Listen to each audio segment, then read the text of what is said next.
Hello, everyone. Today's session is on building rapport with the students. I think this is one of the most desired quality of a teacher. If the teacher is not having rapport with the students, normally they don't respond in the class. So this session is very important for teachers to connect with the students. Building a rapport is sometimes very, very difficult for some, and for some it comes out naturally. So I'm here to, share some of my experiences and what I've observed in teachers who have very good rapport with the students. So what does it, how are they different from the others? The first thing that I've noticed is we need to be approachable. A teacher who is approachable is normally a teacher who has very good rapport with the students. The students are confident to share their happiness, their joys, their sorrows, their challenges. If somebody is bullying them, if somebody is making personal comments, they come to you and tell that this is the problem, sir, or this is the problem, ma'am. And therefore, it is important that we need to be approachable, not only inside the class, but outside the class, even when they reach home, maybe through calls, SMS, WhatsApp. But we need to be available and approachable to them. So they will approach you when you have a smile on your face. They know that things that they say will be taken seriously and you are going to take action about it. We will maintain eye contact with them and we will be very positive in our approach whenever they are playing some problems. Whenever I go to many classes, they come up with issues and I ask them, did you tell this to the class teacher? And the majority of the students say that they haven't told that. They don't tell that to their class teacher. So then I'm asking, why are you telling it to me? So, so that happens. They come with their problems to specific teachers because you are approachable. So it's important to give very, very positive vibes to kids that you are approachable. The learning environment has to be very positive, and therefore it is important, as I told you, your body language, your smile, your open body language. They need to feel that you are one among them, and you will be solving their issue and not judging them by the problems that they are telling you, right? So if you're friendly with them, friendly doesn't mean that, at the cost of discipline, but at the same time, we need to be firm in our instructions, but that doesn't mean that, whenever they have problems, we will not solve that. So it's important that students understand that you are an approachable person. I think this is a very, very important quality of a teacher, that the teacher has to be approachable.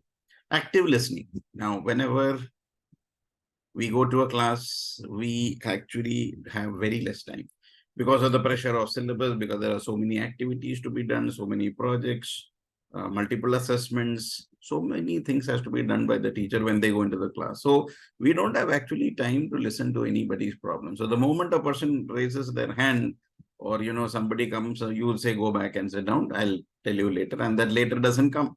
So it's important that we become active listeners. We need to show interest. We need to ask them questions. We need to ask them opinions. We need to paraphrase what they're saying, repeat what they're saying in a different way. And we need to empathize with them. Don't judge them, scold them. And then what happens is that they will never come to you with their problems. So we need to understand their feelings. And that happens when we are good listeners. We are active listeners. Well, as teachers, we have a tendency to talk a lot. But when we change that role from talking to listening, then they come up to you. And I think we can build very good rapport with the students by being approachable and being active listeners. Respect and trust. This is not one-sided. So if you want respect, they say give respect, get respect. When you respect students, they will also respect you. You humiliate them, you cheat them with comments, you are punishing them for small reasons. You are writing diary notes, you're calling up parents, things which could be dealt, on a personal level, and you complain to the management, and, very strict actions, which is not required probably. There's a difference between indiscipline and indecency. So if they're indisciplined, we can sort it out by mutual talk or by other methods, which you feel is okay. But there are, of course, certain situations where we have to escalate it to the next level, as far as when the indiscipline goes to the indecency level. So that cannot be tolerated. But at the same time, we need to respect the student for what he or she is. Even though they are much smaller to you, we need to give them respect for what they are. And we need to respect their privacy. Not that they are telling you something confidential and you are telling 10 other teachers or 10 others to know, okay, this is what this fellows have told me, and you break their trust. So trust is very, very important. If you break the trust once, you will never be able to regain it back. So trust is very reciprocal. We need to trust them. And when you trust your students, they will also start trusting you. And privacy is very important. Do not talk about any student to anyone if it's a confidential thing that is being shared. It's like confessions. No, we have this in the we whenever in the Christian culture, when we go to church and when we have done some wrong, we confess it to the priest. And as the priest listens, the priest is not judging you, and he's not supposed to tell this to anyone, that this particular person came to me last Sunday and told this is what he committed. Same way, we are all replicas of priests in our classrooms. When a child is telling that this happened, or I did this something wrong, or somebody did wrong to me, we are supposed to keep it confidential. They have told you this so that you take appropriate action, and not for giving undue publicity to that act. So it's important that we respect privacy and we trust our students, and then only, as mentioned, trust and respect is mutual. So you will also get the respect that you deserve. It's important to know our students. Many teachers go to the class, come back. They don't even know the names probably. They are going in the market. Oh, you are a student from my class. I didn't know that, you are in my class. They don't even recognize, some of them. And many of them are not making an effort to learn the names. It may not be possible to learn 200, 300 names, but the majority we can learn. Or at least we can make an effort to learn maximum. So when we don't make effort to learn, and then it's I don't care attitude. And when some student is not behaving properly or not submitting notebooks, when you take or call the person by name, it makes a lot of difference. Instead of, hey, you come here, or you over there, third row, fifth boy, stand up. And we have heard all these. And this third row, fifth boy continues over a period of years. They maybe have taught them for 1 year, 2 years, 3 years, but still you are calling them by roll number or probably the seat on which they sit. So they feel that, okay, see, I have been in sir's or ma'am's class for the past 2, 3 years. They don't even know my name. So knowing the name is very important. Some alumni come and meet me after 10 years, 15 years, 20 years.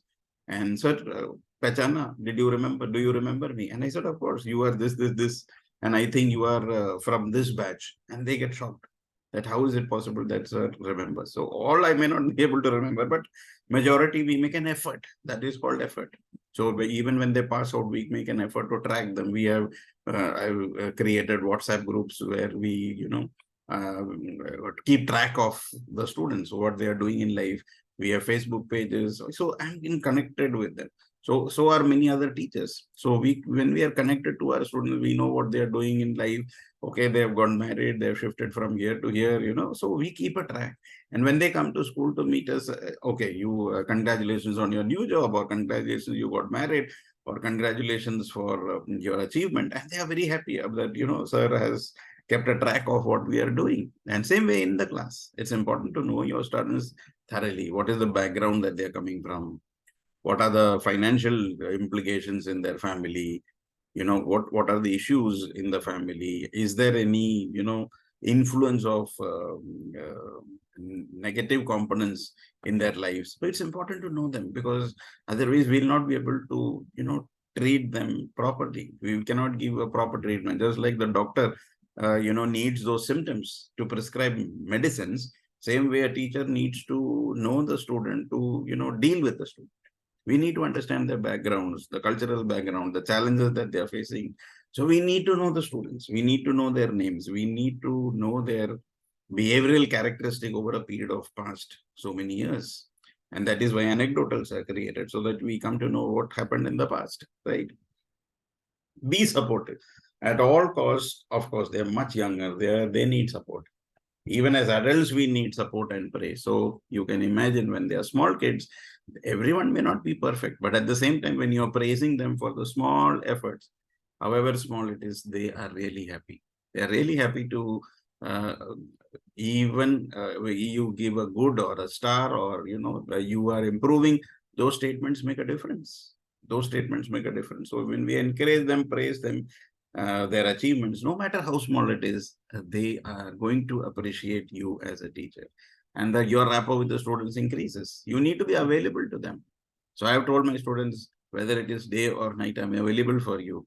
Outside the class, inside the class, in the playground, when I'm at home, Saturday, Sunday, just message me and I'll be there for you. So when the student, that happens. And if any of my student or any of my colleagues is listening to this session, they will know this, because it's not for the sake of saying. I've always responded to people uh, as early as possible. Not that, there was a SOS and then you are reacting after 3 days. No. When we are available for others, then they appreciate you. Sir, sometimes at 11 o'clock when I'm about to sleep, I'm getting a problem. Sir, how to do this? And I also cannot sleep because I have not answered that. I'll go take a piece of paper. Okay, this is how it is solved. I'll take a screenshot and send to the student, and then I'll sleep peacefully. Okay. So that's how it happens. The moment you see it, I have to act. Otherwise, what will happen is that, and the student appreciates, sir, it was sorry for messaging you late, but I was doing this problem and I was stuck for half an hour. That's why I messaged you. Sorry. And if you felt bad about it, I'll make sure that I will ask you in class, or I will message you at the appropriate time. And so they respect that. They know that, messaging at 11 o'clock, 12 o'clock in the night is not a very good thing. But at the same time, if you have responded, you made an effort to get up from bed and solve it and send, I think the student remembers for life. So small things like this, we need to be available for them. We need to understand what their concerns are. Somebody may be calling you as an SOS. They may be stuck in some difficulty. They may be, seeking some help. And if you are not there, probably you will regret it the next day that I should have been there. It happens many a times. And we need to be giving them constructive feedback. So good students, especially, they tend to relax. We need to support them and encourage them to do even better. A feedback always improves students. If the student is 50, the student can achieve 70. 70 can go up to 80. 80 can go up to 90. 90 can go up to 95. So this is how we constantly give them feedback of how things can improve. How can we do things better? And when we are, talking to these students, continuously talk. Some teachers don't talk to students. They only teach. So teaching is different. Talking is totally different thing. When we teach, we are teaching the subject knowledge. When we are talking about anything that is under the earth. It could be personal problems. It could be something, current affairs. It could be anything that is affecting their lives directly or indirectly. It could be based on their careers. It could be based on your experience. It could be based on some skill. So anything that you have traveled somewhere, the book that you read, all this provides learning experience. So when students come back to school after many, many years, 99% of them say, sir, we don't remember the lessons that you have taught, but we always remember what you talked to us, the life skills that you gave. The talking is more relevant for them in their lives today rather than the teaching. Teaching, okay, those who, I'm a math teacher, so probably those who, went for engineering and architecture, they are using that in their daily lives. But what about the majority of students who are in different fields? Life skills have to be given, and life skills have to be given. We need to talk to students about the realities of life. We need to invite people, and we need to give them sources from which they can develop their skills. So this is very important.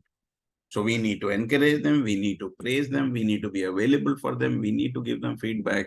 We need to support our students. After parents, I think teachers, the primary duty of the teacher is to support the student and make sure that he is successful. I always tell my students, only two people are happy when you are successful. One is your parents and one is your teachers. The others may have, you may have friends, you may have other extended family members who may or may not be happy about you. But teachers and parents are definitely happy about the success of their students. So we need to support our students, and then they will remember us. Creating positive classrooms. Positive, we are talking about happy classrooms. We are talking about creating a positive classroom environment. We need to give positive vibes. We need to make some rules. Okay, so they know that this is the rule. If I break the rule, then this is what is going to happen. So These rules in many classes I've seen, the rules are made by the students. Okay, sir, why don't we have this rule in our class? We need to include everyone. None, if you have 40 students, include all the 40 students in decision making. Involve all the 40 students in activities. Involve all the 40 students in collaborative team efforts that is the class is making to organize anything. Nobody should be left out. Include that.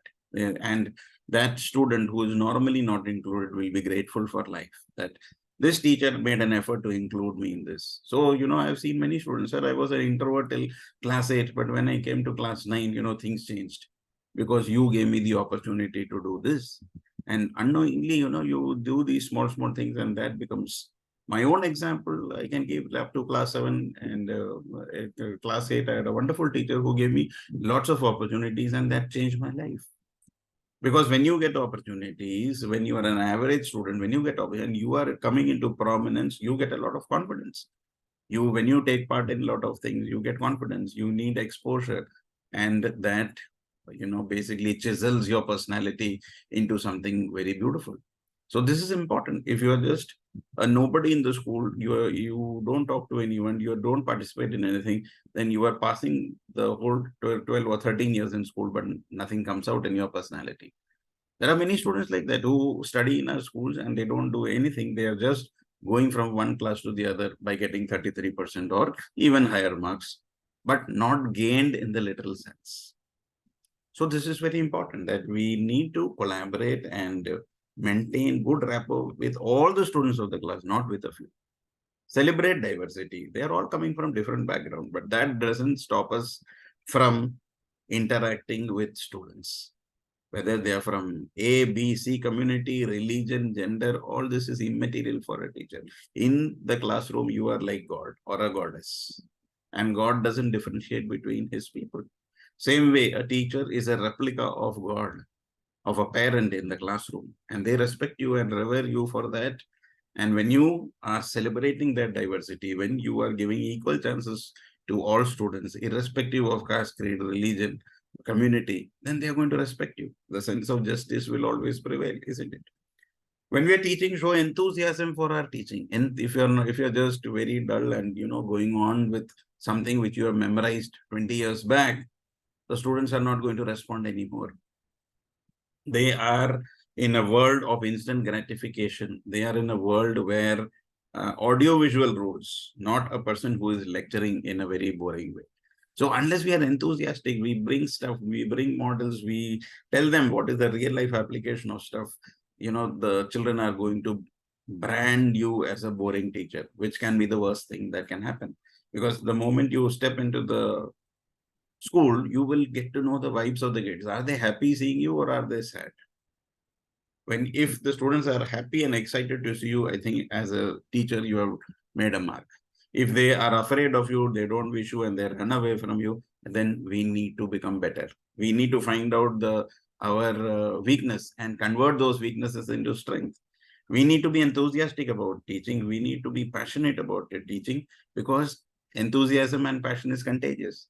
If we show passion in what we are teaching, then the students will also be happy and they will also be enthusiastic to learn.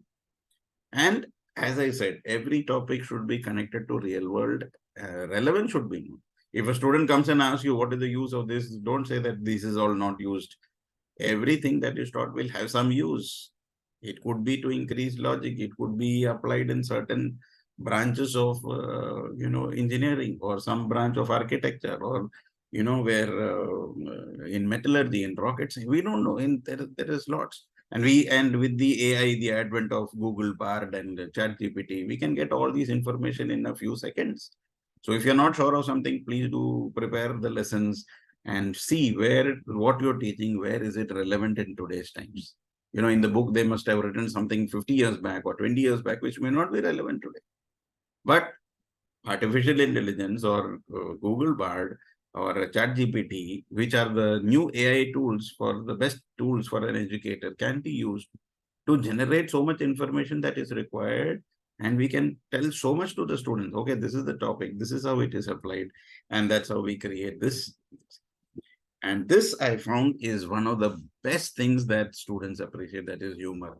cracking jokes in the class, making fun of small incidents. Okay, not humiliating people, but sharing your experiences, laughing with the students. When you laugh with the students, they will also laugh with you. That fun element, however, reduces the stress. Otherwise, the stress levels in a class sometimes becomes very high, because they know that if we talk, if we don't do the homework, if you're not attentive, teacher will ask question. If I don't know, I'll get punished. The stress levels are high. But if you know that, your teacher is a cool guy, or, a bindas person, then what happens? The stress reduces to something joyful. Joyful learning happens. And joyful learning is the best learning, not stressful learning. Right? In olden times, there was a saying, the best results are achieved in the worst conditions. And the teachers used to beat up the child, punish, and, make the students work. But gone are those days of corporal punishment. Today, we believe in joyful learning. The student should be happy learning what you are teaching them. We also learn in the process so many different techniques. So humor is something which is not natural for many, but at least we can try. We have to lighten the mood. We need to connect with the students. We need to relate stories, something which we are teaching, and we can relate it. Okay, see, I had visited this place in Bangalore, and this is what happened. And, so you can relate that. Or I saw this, your experience of reading something, all this can be shared, and that lightens the mood. Stress-free learning happens, and humor always is a very good connector between two individuals.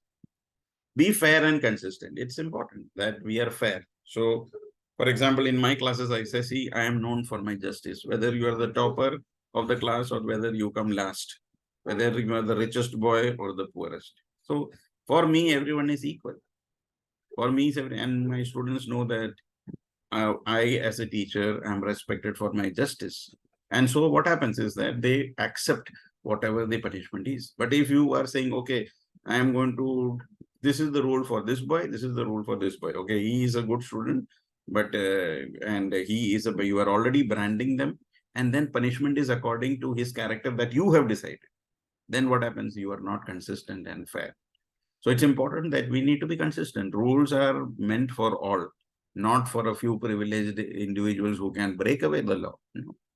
We cannot do that. When we are consistent in our expectations and consequences, and when we be fair and treat all our students equally, then I think students hold you in high regard. I have seen they respect you for your sense of integrity, for your strength of character, and when you're fair and consistent, you get a lot of respect. And that's one of the best ways you can build rapport with your students. And finally, we make mistakes. Who doesn't make mistakes? In spite of our n number of experience or expertise, we still make mistakes. And we should be ready to accept that. Sometimes unknowingly, we have scolded so many students who may have been right. And we feel so guilty when we come back home. Oh my God, that boy was right, but I scolded him. And or you scolded him for not doing the homework, but he had a major issue in the family which you were not aware. Somebody was eating in the class and you punished him, not knowing that child was diabetic and had to eat. These are all experiences shared. And you feel so bad that you had taken an action against a student without knowing that. So that's your mistake. Have the courage to accept your mistake. Have the courage to accept. So we need to be patient. We need to be genuine. We need to be understanding. It takes time. Rapport is not something which happens, all of a sudden in a month. Building a rapport may take months and years, because every student is unique. So we need to approach each student with a different approach. Every student is unique. No two students are alike. So our approach has to be that way. And when we build a strong rapport with our students, our learning experience is going to be very beautiful. We are going to have joyful learning. We are going to have happy classrooms, and we are going to create a positive classroom atmosphere. And if you make mistakes, we are all human beings, accept it. We need to show that we are also vulnerable. We show mistakes and students will appreciate it. When the first time when I was a young teacher and I punished one student, I felt so bad and I apologized to him. Sorry, and I didn't mean to, shout at you. And that boy came after the class and said, sir, no teacher has ever apologized to us. This was 25 years back. No teacher has apologized to us ever. And you were the first teacher who apologized. I said, yeah, I'm sorry. I got angry. I got carried away. I shouldn't have shouted at you so much. So you see, even when you say sorry to a student, they feel that, in their humility, they come to you and say, sir, this is, I mean, no need to say sorry. You were right that I was doing this. And it's important that we share our challenges. What are the challenges that we are facing? They are not knowing. So sometimes we need to share our problems, okay? And tell them, okay, this is the reason why this happened. And we had a principal who always used to say, okay, tomorrow we are not having this function because it's not the stop there.